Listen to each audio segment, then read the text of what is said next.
bro, you watch that Roku channel docuseries for the UFC, bro? No, I've just seen the ads. I didn't watch it. Boy, Dana out here flexing on all of us, boy. All that money he making, I ain't gonna lie to you, boy. He doing his thing. But the docuseries, I think, is pretty cool because it kind of gives people inside look on how the business is ran.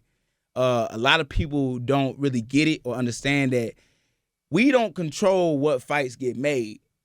It's up to the UFC, right? They got this thing called the War Room, and they got a lot of lists of names, right, that they put together. They got dates of where they want to fight, when they want to fight, and who should fight each other. You know, the only thing that us fighters control is whether we want to fight or not. That's it, right?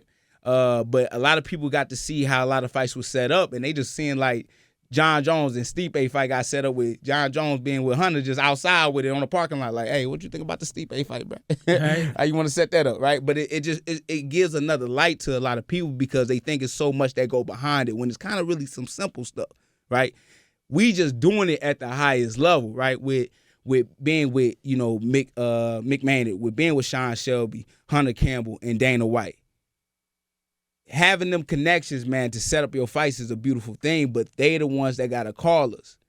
We don't set up nothing. I can be barking for a fight all day long, but it's not until they want something or what their interest is, and if they want to set it up, that's when we get that phone call. But it was a lot of little hot takes in there, right? They trying to put on for Sean O'Malley, putting on for Alex Pereira. A lot of good names was getting dropped, you know what I'm saying, in the docuseries. But one thing I find funny was the Aljamain situation, right? Aljamain didn't want to fight Sean at the time because he was dealing with like an injury or something like that, right? And they kept pushing and pushing and pushing for the narrative. Like, hey, bro, like, look, if you fight this man, you're going to get all his followers. You know what I'm saying? Like, he doing real good. You know, he messing with 6ix9ine in them. You know what I'm saying? He coloring his hurt, so you know he got a big fan base. Aljamain like, man, I don't know, bro. I ain't ready. And they was like, look, if you don't take this, not even if you don't take the fight, right? Aljamain felt like he was being forced to take the fight, which Dana would tell you all the time. You don't force nobody's hand. It's either you feel like you're ready or you're not ready, but you have the option to say no. You can opt out at any given moment. But a lot of fighters feel like that the UFC kind of put them in a position where they got to say yes. But I think that docuseries was meant to say, like, nah, y'all control that. Y'all say yes or no. All we do is put somebody in front of y'all. Y'all either want it or y'all don't. You understand what I'm saying? And I really feel like at the end of the day, a lot of these fighters feel like they be getting set up to lose, which I love. This one thing that Dana say. He said, we can't set you up to lose. That's your choice whether you win or lose. That's on you. All we doing is putting a name in front of you. But I feel like a lot of fighters not built like that to have that mentality that they'll fight anybody because everybody is very selective on how they want to go about their fights and how they want to get to the goal, right? That docuseries kind of showed me how Dana was flexing on all us fighters because at the end of the day, they make all the rules, but at the end of the day, we going to set you up with who we set you up with. There ain't going to be no choice besides you just to say no or yes to it, right? So it don't matter what you talk about stylistic-wise or the matchup-wise. If you feel like you the best in the world, then stand on business. That's the biggest thing. That's what he was trying to show like in that docuseries the whole time. And I feel like for me, I've always been that type of fighter. It don't matter who you match me up with. We gonna stand on business.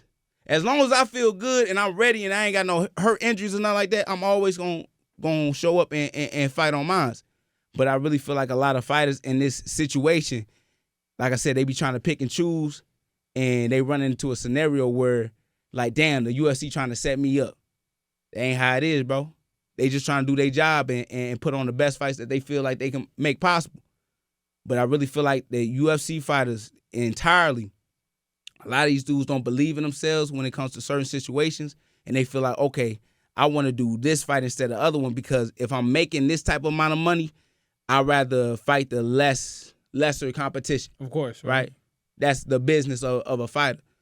But I really feel like if you really feel like you're the best in the world, it don't matter who you fight. As long as that person can help elevate you in your game, then that's the beautiful part about it, you know? So once you get to that part where, you know, every person that you fight is progressing you in your career, then that's a good look, right? So with that docuseries being shown, I really feel like the UFC kind of showed how they do things behind closed doors and really kind of just gave people a closer look at what they do. right? And to be honest with you, ain't nothing like no rocket science or nothing that they've been doing. They just put these great fights together, and they try to match up the best people in the world. But at the same time, it's the fighters that usually don't make the fights happen. That's kind of what they showed. Of course. Why would you? There's a team of people who get paid to do that. Yeah. If you could fight Leon Edwards tomorrow, you would, right? I'm sure everybody wants the ranked guy, the most notable person. Like, let's even think. Random fighter wins their fight, and they call for big name fighter. Do they always get them? They don't, because it has to make sense, right? They have to put on fights that make sense for the fans, that make sense for the business model. And I like that the insight was shown, because a lot of people will say, "Oh, you don't want to fight this person." It's like, if it's not offered to me, two people have to say yes, right? Yes. Yes. If there's no contract or no paperwork, the fight's not going to happen. I can want whatever I want. You can want whatever you want. But until two people agree to fight, and then there's a contract signed, there is no fight. So I think oftentimes fans do miss that aspect of it. Oh, they miss it completely. We see it on, I'll see it online. We're like, "Oh, you're ducking this guy. You're ducking this guy." And then if some people had inside information, they understand that. Never offered. I can't duck what's not offered to me. Yeah. But and that's 102. But they show niggas ducking. Oh, it happens. Well, that happens. They expose niggas ducking. That's what I'm trying to get at. Well, Huh? What they show ducking? Well, it's not initially that they put it out there, but it was fights that should have been made but never got made. Shavkat versus Kamaru Usman. They talked about this fight. Now, at first, they was talking about, now Ali doing his job. He trying to make some money for Usman, He about to fight this undefeated kid in Abu Dhabi. Like, yeah, bro, you got to pay us. Dana was like, nigga, we going to get you your money. We going to get you a little something. And, what's beautiful, Habib was in the conversation as well. But it's like, yeah, this is the job of, a former champion, man, to get these young guys an opportunity. Like, nigga, what the opportunity you gave, Habib? Nigga, you know what I'm saying? What the young bucks you fought? But regardless, though, it's just like, showing that Shavkat and Usman was supposed to fight a year ago, but funny enough, Usman fought, and who did he fight? He fought Hamzat. He replaced Paul Acosta within that fight, but he should have fought Shavkat. So what was Shavkat in this whole conversation? So if they wanted to set that fight up, they got both their numbers. Why they never said it, but why didn't that fight get set up? Shavkat is the one, in my opinion, that ducked that fight. That's the only thing that makes sense to me. I can't speak on. I can speak on a lot of shit. You speak on whatever you want to. Yeah. I'm not police. I'm just saying. But that does happen too. Where if I say I want to fight a list of five, well, let's say you say you want to fight a list of 5 guys, somebody has to say yes. Mm-hmm. So inherently, if nobody says yes, what we would call "quote unquote" ducking, that's ducking. Yeah. Right. You could call out you. I mean, this is even the funnier part, and this is like for you. You've called out a lot of guys over the years, man. Oh my God, and it rarely, I ain't got one. Not rarely, nigga. I ain't got one.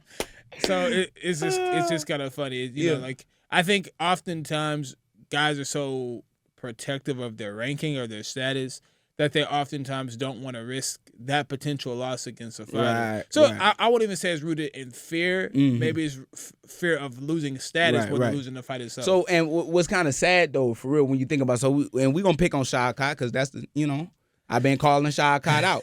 Now, Shavkat was supposed to fight JDM. JDM, I think, is ranked a little bit under Shavkat. I think JDM number 5 or number 6 in the world. But obviously broke his arm. So they had that fight set up. I don't think they had anything in contract, but JDM called him out. Shavkat accepted it. So you had 2 fighters that was willing to fight each other. Beautiful, right? Exactly what we was talking about. JDM gets hurt. I raise my hand and say, hey, I can fill in for that one, right? Because at the end of the day,